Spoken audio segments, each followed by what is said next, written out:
So today we're going to study Psalm 14. Let's begin with a prayer in the name of the Father, and of the Son, and of the Holy Spirit. Let's take a moment to recollect ourselves in the presence of Almighty God and invite the Holy Spirit to open our hearts and minds.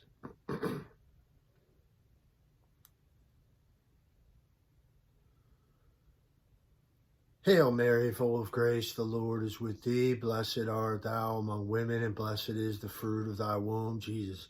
Holy Mary, Mother of God, pray for us sinners, now and at the hour of our death. Amen. Our Lady, seat of wisdom, pray for us. Saint Jerome, pray for us. In the name of the Father, and of the Son, and of the Holy Spirit. The fool says in his heart, there is no God. They are corrupt. They do abominable deeds. There is none that does good. The Lord looks down from heaven upon the children of men to see if there are any that act wisely, that seek after God. They have all gone astray. They are all alike corrupt. There is none that does good, no, not one. Have they no knowledge, all the evildoers, who eat up my people as they eat bread, and do not call upon the Lord? There they shall be in great terror, for God is with the generation of the righteous. You would confound the plans of the poor, but the Lord is his refuge. Oh, that deliverance for Israel would come out of Zion, when the Lord restores the fortunes of his people. Jacob shall rejoice, Israel shall be glad. All right, so first thing we need to see about Psalm 14 is that it's an identical twin to Psalm 53. So I don't know what I'm going to do when I get to Psalm 53. I'll figure it out. It's not for a while. But Psalm 53 is almost identical. Just a few subtle minor differences. But there's so much to talk about that we'll just have to see what else we can dig out of this psalm when we get to Psalm 53.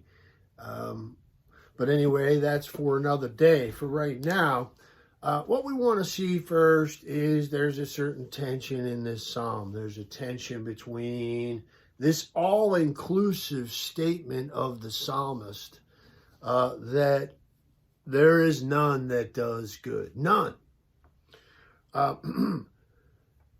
Not one. There is none that does good. No, not one.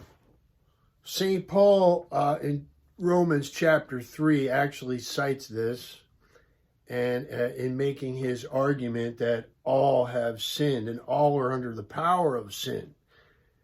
So anyway, he cites, strings together, marshals a whole bunch of different texts to make his point that all have sinned and fallen short of the glory of God. All are under the power of sin. So there's a certain inclusivity here that St. Paul clearly sees. What do we do with that? Because later in the psalm, verses 4 to 7, he refers to the poor and my people, and Zion and his people and Israel and Jacob. Okay, so clearly there's a tension between this all-inclusive statement and yet God singling out the poor and his people. Those two things aren't mutually exclusive, I would say. All of us have sinned. The distinction here is that we're all sinners, but there are some who are struggling against sin. They are the righteous ones who fall 7 times a day, but they're struggling along, and their heart is inclined towards the Lord. Look, we're all sinners until the day we die. But you know, there are those who wrestle with God, like Jacob did. Okay, when he wrestled with the man all night, God changed his name at that moment and called him Israel. Changed his name from Jacob to Israel, one who strives with God. Okay, there are some people who are struggling with God, struggling with his ways, trying to appropriate his ways into their life. And there are some who have a reprobate conscience, namely the wicked. We made this point, this distinction between sinners and the wicked back in Psalm 10, I know. But look, that's how we reconcile this apparent tension or, seeming contradiction between the first half of this psalm and the second half. All right, now, the ancients, I thought I would mention, I'm not going to spend a lot of time on this, but I thought it was interesting that Augustine, followed by Cassiodorus and Dennis the Carthusian, some of the ancient commentaries I've been reading, they read this psalm through the lens of Christ, and namely his rejection by the Jews. So this business of there is no God is basically for them a denial of the divinity of our Lord by the Jews.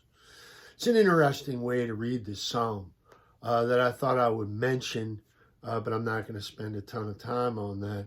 Now, let's start with verse 14, verse 1. The fool says in his heart, there is no God. The Hebrew word here is Nabal. Nabal doesn't necessarily mean stupid. You can have a PhD and be a Nabal. A Nabal is a fool who lacks wisdom, lacks discernment, okay, is not wise,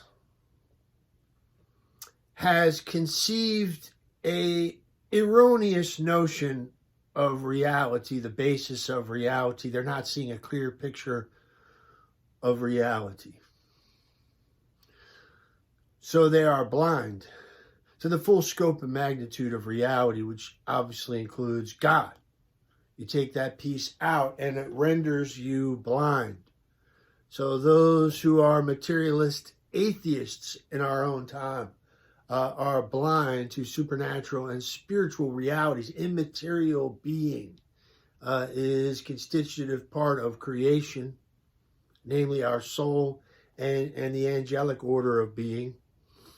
The interventions of Almighty God, how he gets involved with us down here, an immaterial spiritual God.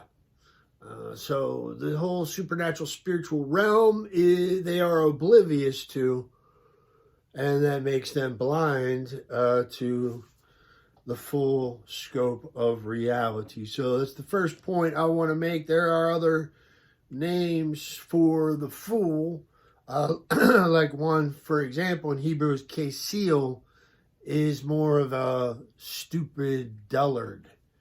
But this word Nabal, not so much. It's just somebody who's mistaken about the true nature of reality. Here's a example in 1 Samuel chapter 25 is an interesting chapter to read about, is an example of this.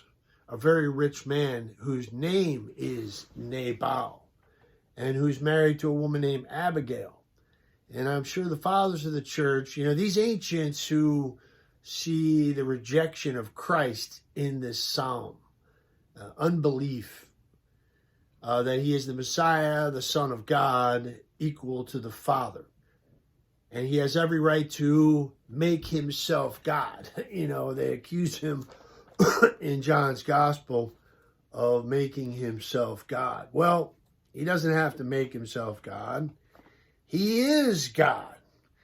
You being a man. The Jews answered him, we stone you for no good work, but for blasphemy, because you, being a man, make yourself God. Well, there's this guy Nabal in 1 Samuel 25, and he doesn't acknowledge David. So it's just interesting, and it kind of fits with that particular reading or lens here of this psalm. Because Nabal says, who is David And who is this son of Jesse? He rejects Davidic authority, the authority of David the king. So that's interesting. And he is a fool.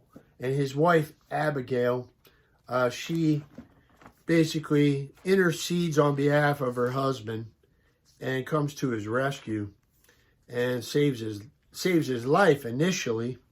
And she says that when she approaches David, she says, "Let not my Lord regard this ill-natured fellow Nabal, for as his name is, so is he.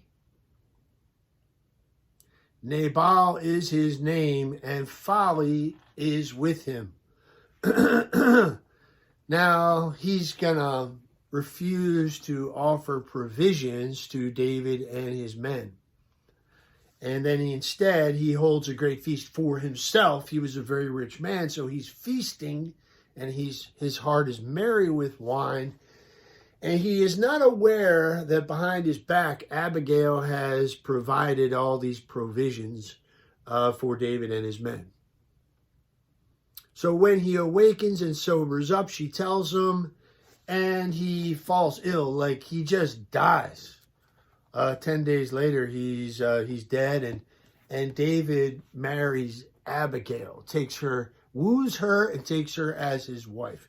All right, so I just mentioned that because the guy's name is Nabal, in case you're like, wait a minute, I know somebody by that name. Don't name your kid Nabal, in case you were considering that. All right, now, formal theoretical atheism, okay? That's somebody who has explicitly and formally rejected the existence of God,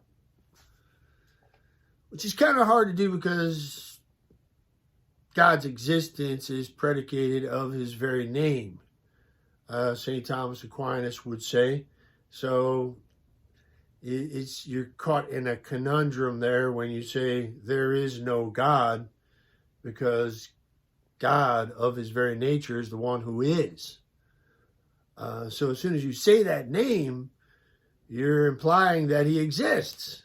Anyway, it's an interesting argument, and that gets us going down a rabbit hole there of talking about the ontological argument, and I don't want to go into that because it's tricky. It's very tricky to explain and to understand.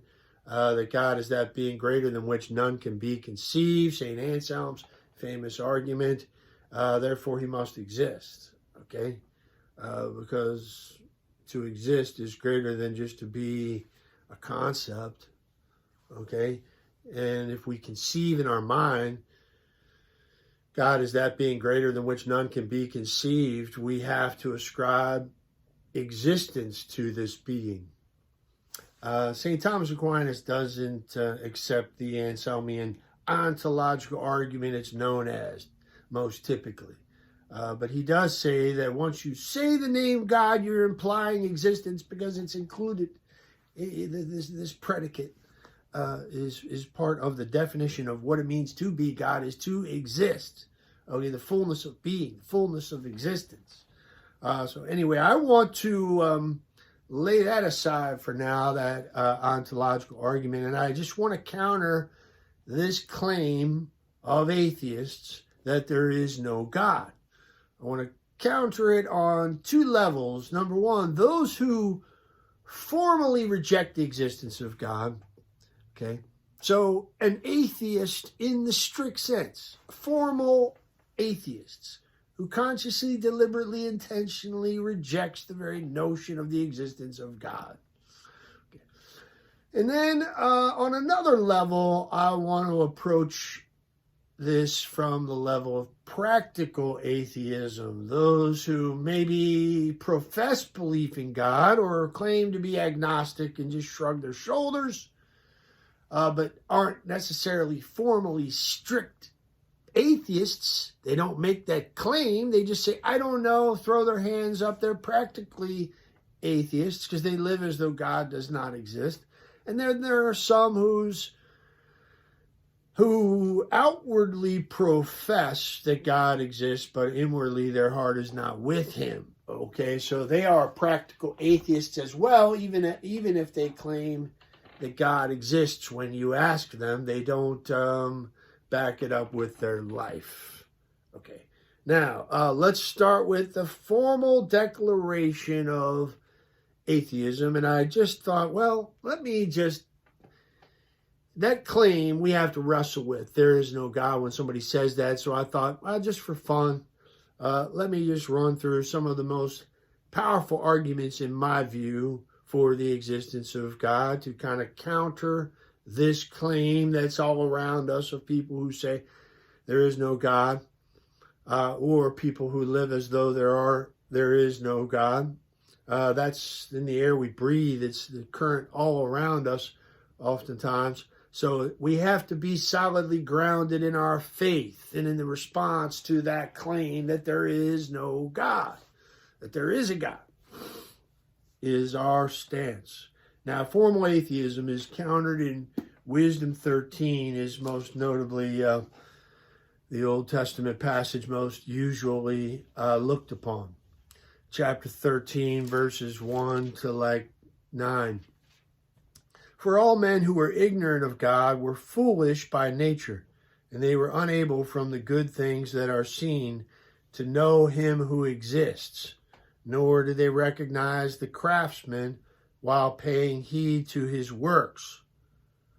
But they supposed that either fire or wind or swift air or the circle of the stars or turbulent water or the luminaries of heaven were the gods that rule the world.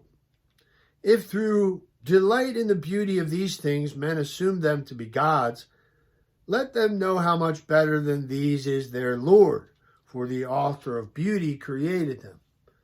And if men were amazed at their power and working, let them perceive from them how much more powerful is he who formed them. Now this is the key verse, verse 5. For from the greatness and beauty of created things comes a corresponding perception of their creator. Okay, it's kind of like vestiges. We can't see God directly, but we can see his effects. And we can infer to the best explanation that these effects are generated by a cause that is greater and more beautiful than they are, a corresponding perception of their creator, these beautiful and great things. If they had the power to know so much that they could investigate the world, how did they fail to find sooner the Lord of these things? So that's an argument from Romans 13. Paul also in the New Testament addresses this question directly when he says in Romans 1, 20 to 23, he says, for since the creation of the world, his invisible nature, namely his eternal power and deity, has been clearly perceived in the things that have been made. So they are without excuse. Even more so in modern times than in ancient times, I would say, with we'll get into this, but with modern scientific discoveries, knowledge that we've gained, despite what some of the new atheists would say, I would say argues in favor of God's existence, lends credence, and provides motives of credibility to the claim God exists. Modern discoveries in science do that very thing. So let's start with the first most obvious thing, and that's the Big Bang. Okay, so in ancient times and up until modern times, there was always this way to wiggle out of the existence of God by saying that nature, the cosmos, always existed. It's stable. Even Einstein believed that, for crying out loud. It's static. It's stable. It's always been here. It's eternal. Okay? The physical universe is eternal. Einstein was very embarrassed when he was proven wrong on this point, okay, and he had to change his mind. and it was the greatest mistake of his professional career, he later admitted. But he chose to assert the static nature of the physical cosmos out of purely philosophical reasons. And that's what those who claim there is no God could always say up until modern times. Before our discovery of the Big Bang, they could always say, the physical cosmos has always been here. There's no need for a creator because it's always been here. It just is. It just is what it is. It's always been here. It doesn't need any explanation. Really, that's not... St. Thomas Aquinas would say at his time, he argued, along with Aristotle, he accepted Aristotle's argument on this point and basically said, yeah, but that still doesn't get you out of the need for a cause, something to set the whole thing in motion, even if the physical cosmos was eternal. An eternal chain still needs to hang from something. So really, they used that to try to wiggle out of the existence of God by professing the eternity of the physical cosmos, but it doesn't work.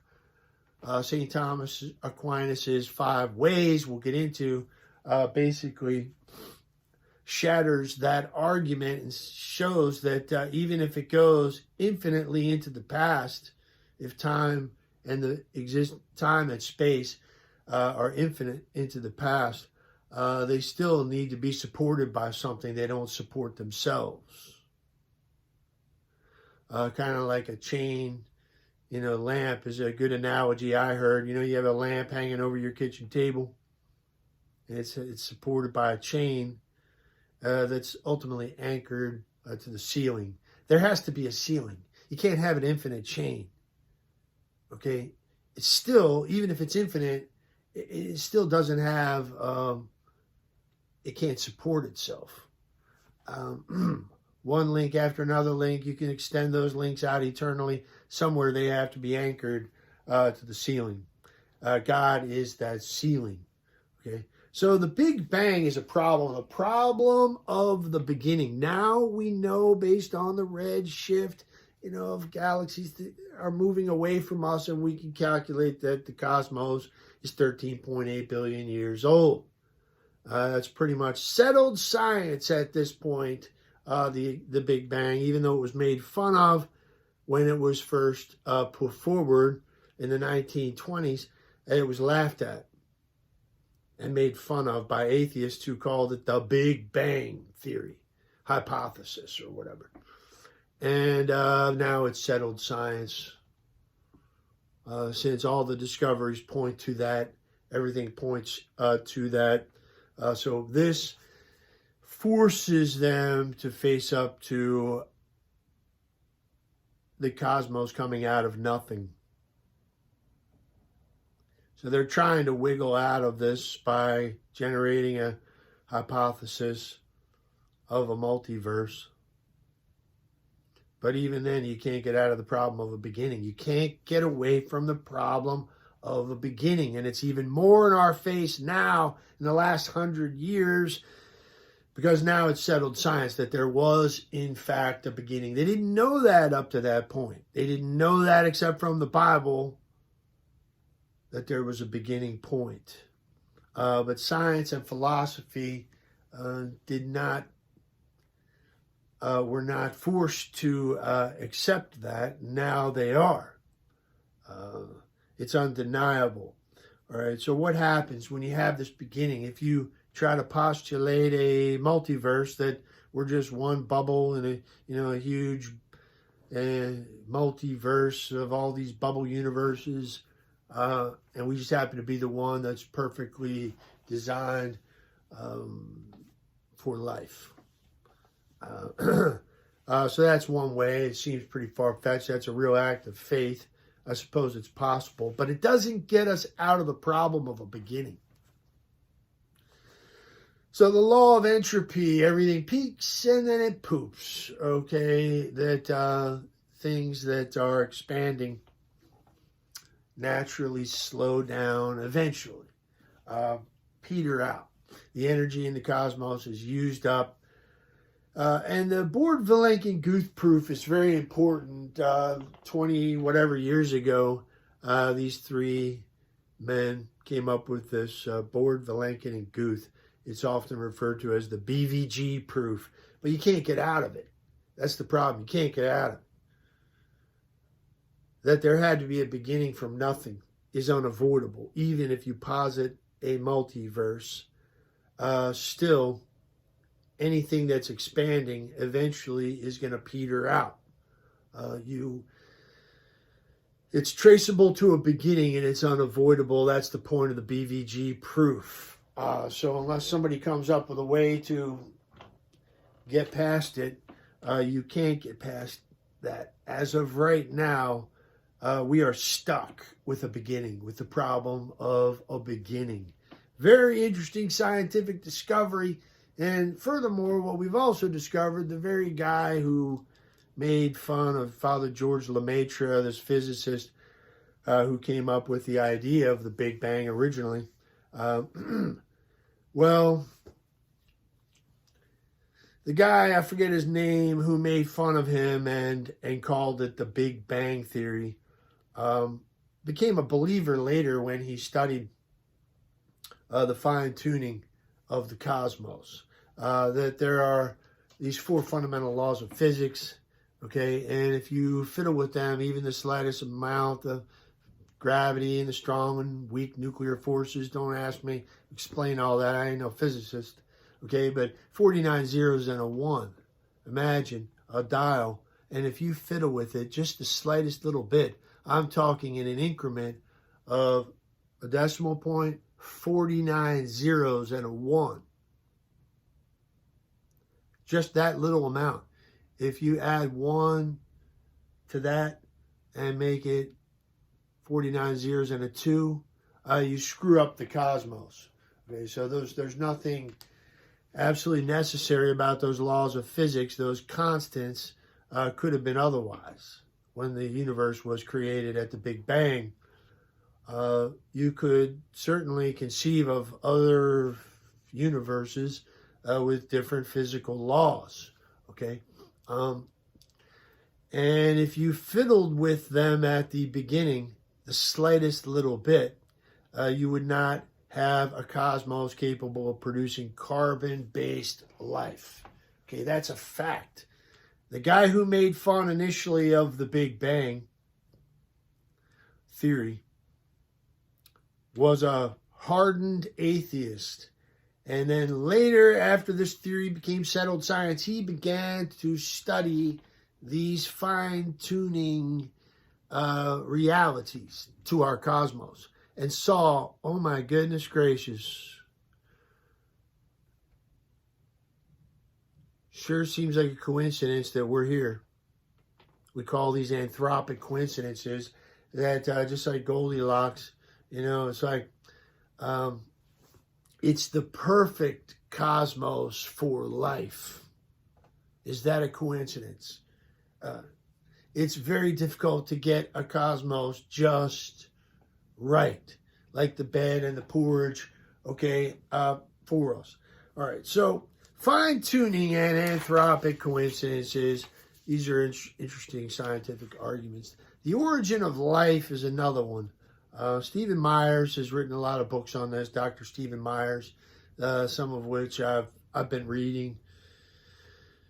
One of his books, but he makes this argument. I highly recommend listen to him on YouTube, Dr. Stephen Myers. But he's very good on this and pointing out that there's so much code, there's so much information. It points to intelligence, points to somebody who made the code. Okay, when we look at what we know about DNA, not only about what we know about the Big Bang and about the fine-tuned nature of our cosmos to allow for life. We also have a mystery here when we speak of the origin of life, because there's so much information in one simple cell. What we know now is it's like an entire galaxy. There's so much information. So if you have code, you must have a code maker. All right, now consciousness is another big problem for atheists because we are these types of beings that can bend back and perceive our own existence in reality. Self-aware, self-conscious, self-directed beings. We are able to bend back and perceive our own existence. How can matter become self-aware?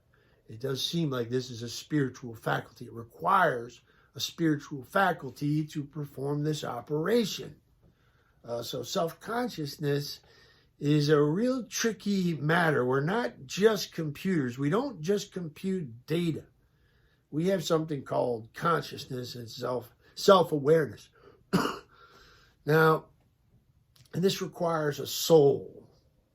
We can simulate it with artificial intelligence.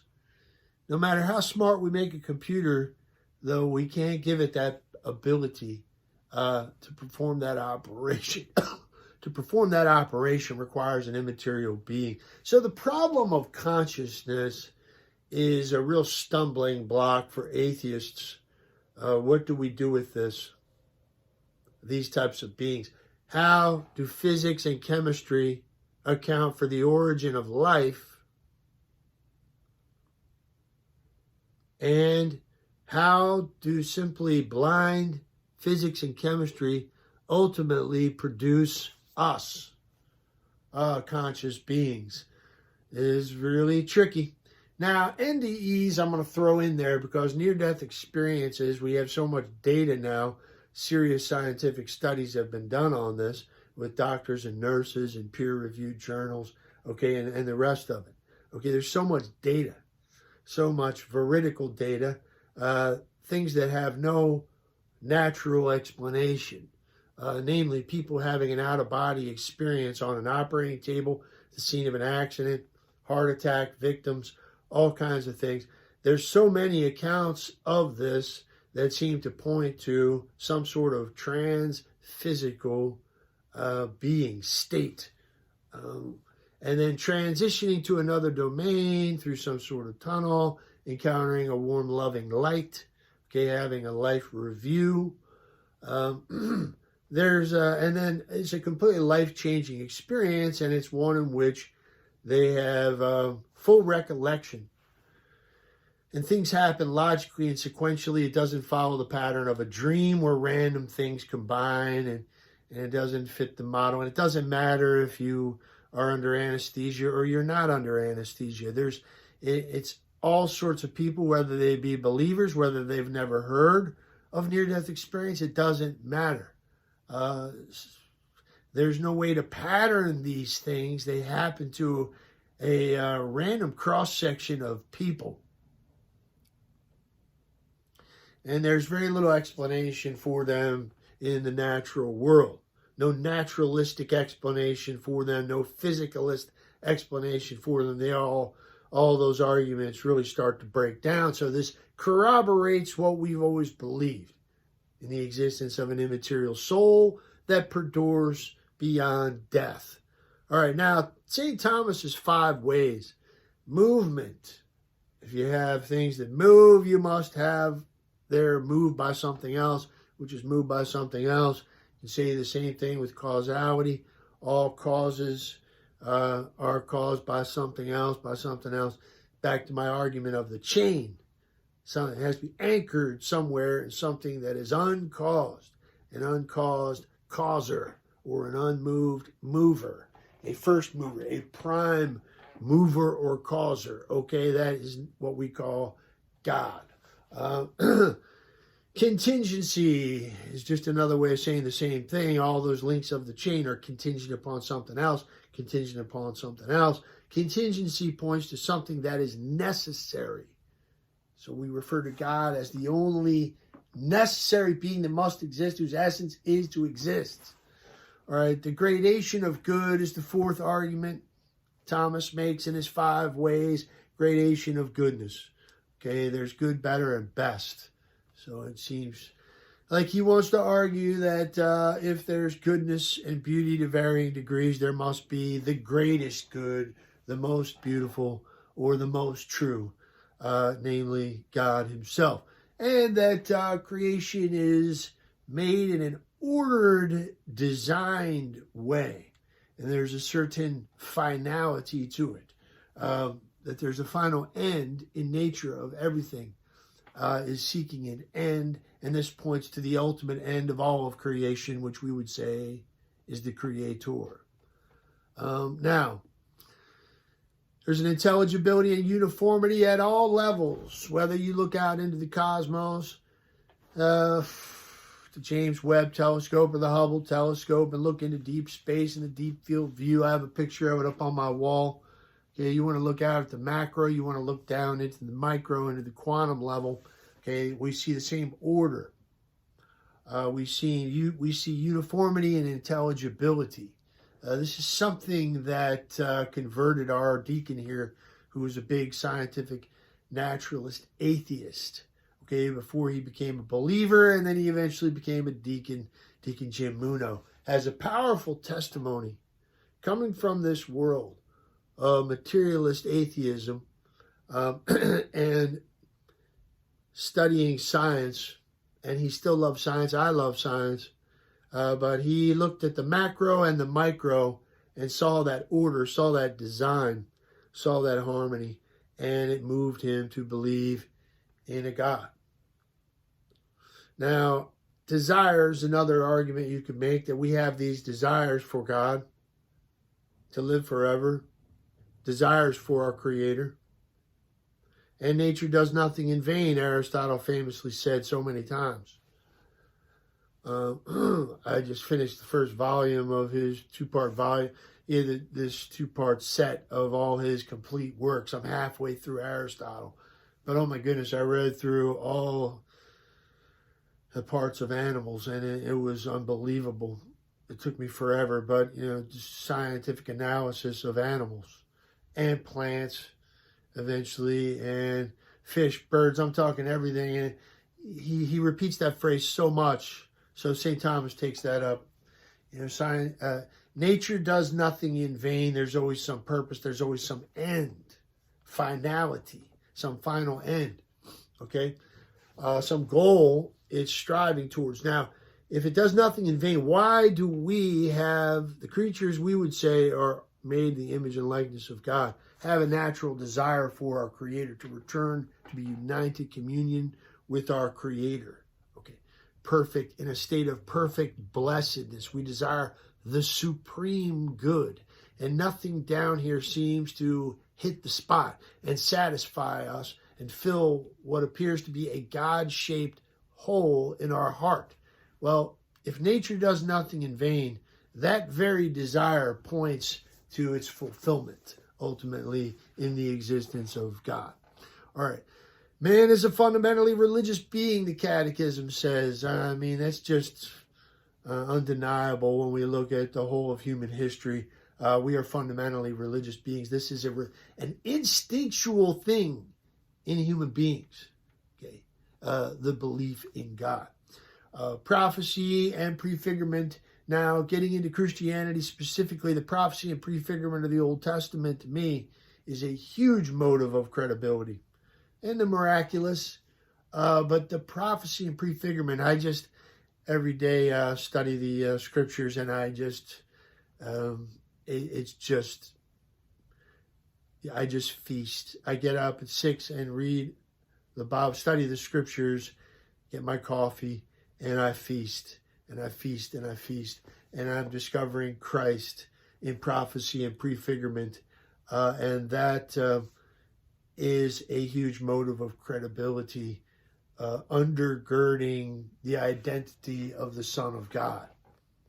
There's nothing like this. No one has made such a grand entrance into this world with a miraculous convergence of prophetic prefigurement and prophecy. Okay, so points to the validity of his identity, the truth of his identity, and it's a historical fact. So the historical factum of Christianity is very compelling reason for faith, for me. That we know there was a man, Jesus of Nazareth. Even hardened atheists, typically, any serious atheist is not going to deny that there was a man, Jesus of Nazareth.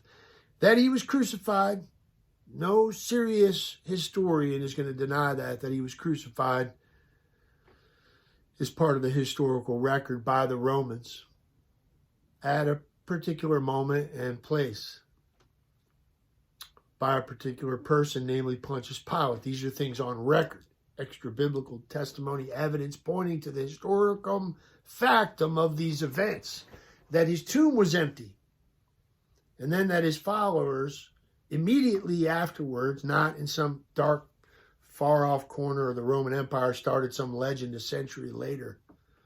Okay, immediately after these things, and not just one person who had some private revelation, but a whole bunch of them began to proclaim the resurrection, testify to the resurrection. The church led with that. That's the tip of the spear. How do you account for the conversion of St. Paul? How do you explain these things? The spread, growth, and development of Christianity is a historical factum, and an inference to the best explanation is that these things are true, okay? That the resurrection is a real event in human history. Is an amazing thing to say, but you can read 1 Corinthians 15. St. Paul argues things that are relevant to this day. He says, why would I be jeopardizing my own salvation? Why would I be imperiling my soul if I was spreading some hoax? Why would I be in peril every day? Why would I, what do I hope to gain? What do I gain from teaching or preaching this? From testifying to the resurrection of the Lord? Would I put my soul in jeopardy and be found by being found misrepresenting God? Anybody that would claim that St. Paul is lying somehow, well, then he's doing something here. A very devout and saintly man is misrepresenting God. For what? He says. Like, why am I in peril every hour for this? What do I hope to gain from that? Who benefits? I'm not benefiting from this. And besides, you see, I'm a devout believer in God. Why would I go around spreading a hoax? Why would I be found misrepresenting God and putting my own soul in jeopardy for a hoax? Okay, it's not a hoax. What makes the most sense is that this thing is true. As hard as that is to swallow, it wasn't easy for the ancients. It isn't easy for us. But folks, the historical factum of the identity of the Son of God, that the Son of God came down here and walked around, is a real event, and that he rose from the dead. And the Shroud of Turin is absolutely fascinating to throw that into the mix. It's like we have a photograph.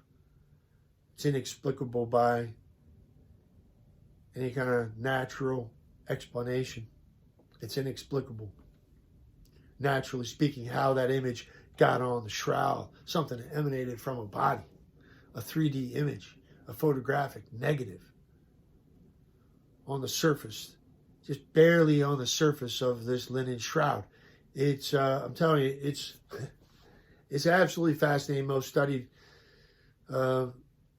religious artifact of any kind that's ever been studied. I mean, you can literally go to Rome and get a degree on the Shroud of Turin. It's just awesome. So look, it's a historical fact.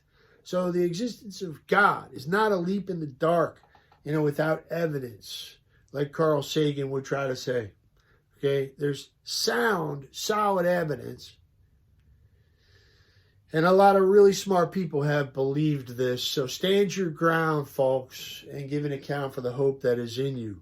All right, practical atheism. This is not necessarily a reasoned intellectual argument, but it's just a lifestyle. In the Old Testament, you see lots of examples of it. You see this in Isaiah 1:13 here. God is just fed up. And he's like, bring no more vain offerings. Your incense is an abomination to me. I'm sick and tired of yous. He says later in chapter 29, verse 13. This people draw near with their mouth and honor me with their lips.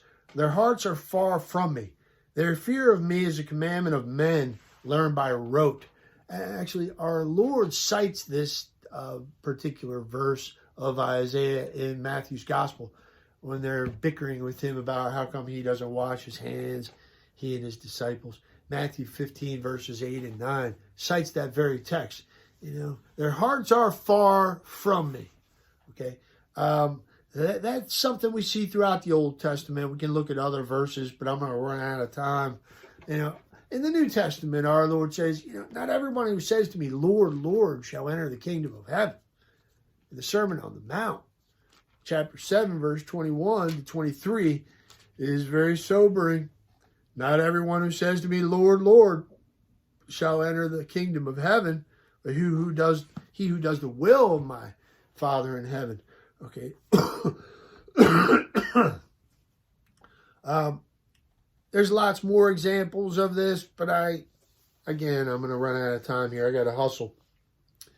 So there's none that does good.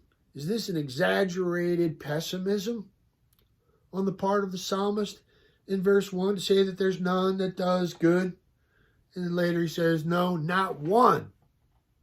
Well, it could be an exaggerated pessimism, or is it an accurate accounting of man's wickedness? No man living is righteous.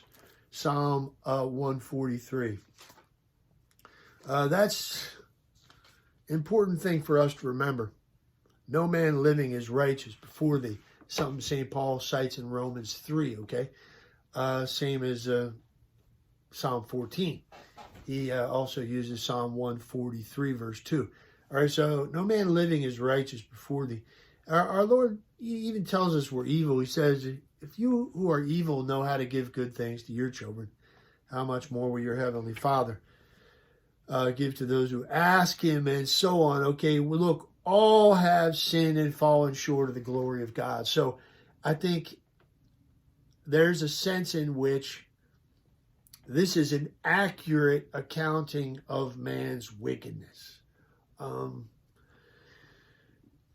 The point here is that good and God go together. That's something that is going to come up again and again. Good and God go together. There's no one that does good. So notice that it can easily slip by. Somebody says there is no God, and then there is none that does good. Goodness and God are equivalent things. Ultimately, God is the good, capital G, the source of all that is true, good, and beautiful. Now, you can't separate God and his ways. If you love me, you will keep my commandments. And there's nothing for it. So we can't give God lip service. All right. Jesus summarizes it nicely when he says, I am the way, the life, and the truth. I, a person, am the way, the life, and the truth. All right. There's other texts that I would love to spend some time on, but let's move on to verse 2 here. The Lord looks down from heaven upon the children of men to see if there are any that act wisely and seek after God. It's like he's bending down. He with whom we have to do, whose eyes are 10,000 times brighter than the sun, bending down. Kind of reminds you of Genesis, when every thought of man was evil all the time, before the flood. And then even after the flood, the Tower of Babel, he comes down, bends down, see what they're doing down there, building that tower. All right, look, he sees all. And they eat up my people as though they were eating bread is an interesting statement. It's something that you see examples of this, the wicked trying to eat us. I mean, it just sounds appalling to think of. Eating us. There's also examples in the scriptures where the righteous are going to eat the wicked. So I don't know, eating each other is kind of interesting symbolism there. But they eat up my people as though they were eating bread, and they do not call upon the Lord. This makes you think of Joel 2:32, and as the Lord has said, among the survivors shall be those whom the Lord calls. And all who call upon the name of the Lord shall be delivered.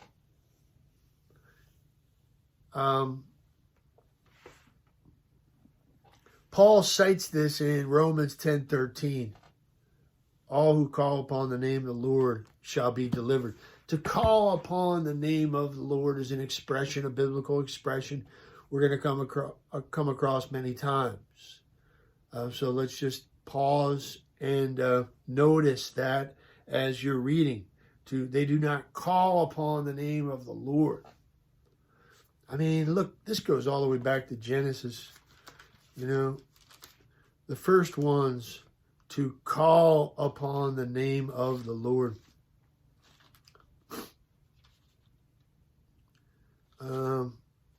Enoch walked with God, and he was not, for God took him.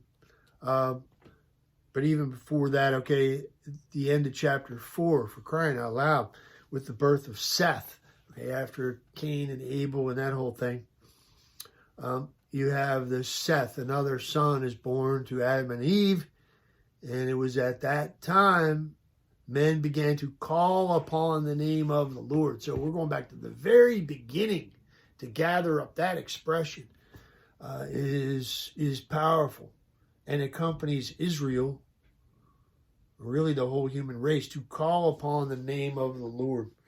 And it makes you wonder how they called upon the name of the Lord if he hadn't actually given his name to them. If he doesn't reveal his name to them until Exodus chapter 3, when he reveals his name, Yahweh, to Moses in the burning bush, how do they call upon the name of the Lord? I don't know. Question for another day. Now, they shall be in great terror. They shall be in great terror. That's just interesting to me. They shall be in great terror. For God is with the generation of the righteous. Verse 5 here. They shall be in great terror. Those who don't call upon the name of the Lord and who have no knowledge, these evildoers who eat up my people as though they were eating bread, okay, and say there's no God and do not do good, okay, someday they're going to be in terror. Our Lord talks about this in his Olivet Discourse, but, you know, Isaiah has a powerful passage on this. You know, those who we've talked about this, but I just love Isaiah 28. And for we have made lies our refuge, and in falsehood we have taken shelter. Hey, their shelter is going to be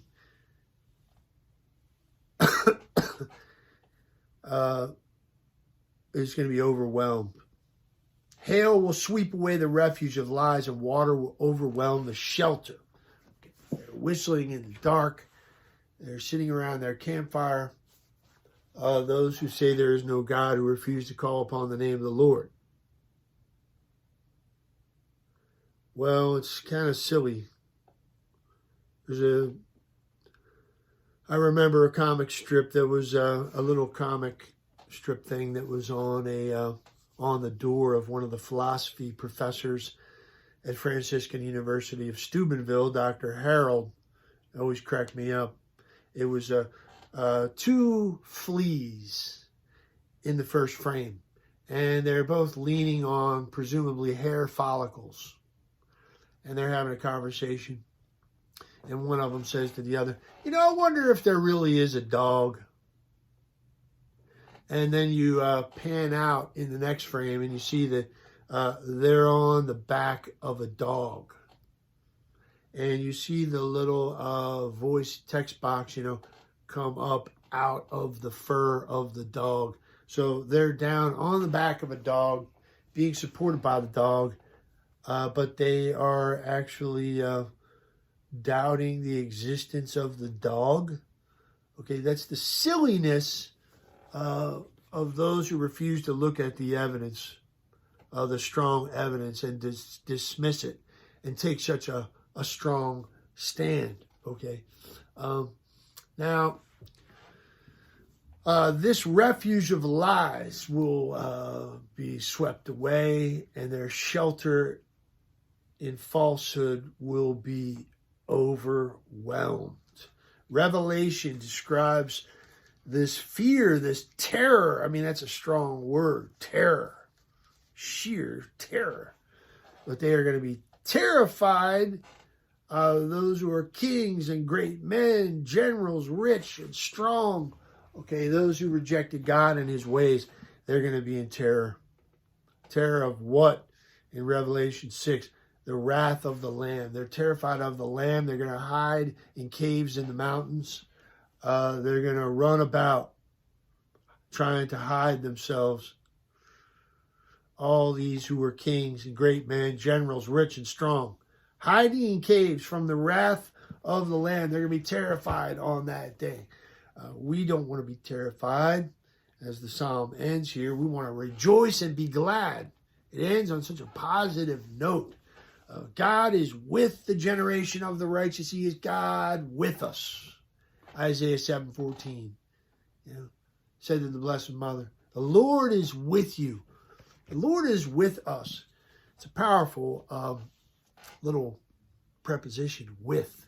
God is with us. And deliverance is going to come out of Zion. That's something we'll spend more time on some other time, because it's going to come up again and again. Zion, not from the Matrix. They're just copycatting. Okay. Some notion of secular messianism, with in the movie The Matrix. But the Zion is Jerusalem itself, and that's where salvation is going to come forth from. The Redeemer is going to come there, riding on a donkey to Zion, and they're going to rejoice. And salvation is going to emanate from Jerusalem, which is Zion, okay? And that's exactly what we see at the end of Luke's gospel. Went forth from Jerusalem to Judea, to Samaria, to the ends of the earth. And in the first chapter of the Acts of the Apostles, okay, from Zion, okay. And all, read Psalm 87 on this.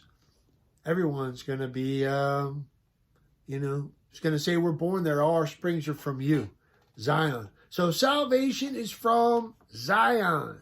When the Lord restores the fortunes of his people, that is a very common expression in the Psalms, like Psalm 126, Psalm 85, but it's also found in the prophets like Amos, Joel, Jeremiah, Zephaniah, okay, use this expression when the Lord restores the fortunes of his people. That is a fixed prophetic expression when you see that at the end. Lastly, look, it ends on such a positive note. Rejoice and be glad. That's the way we should end this psalm, on that final note of joy and gladness. Next time, Psalm 15. God bless you.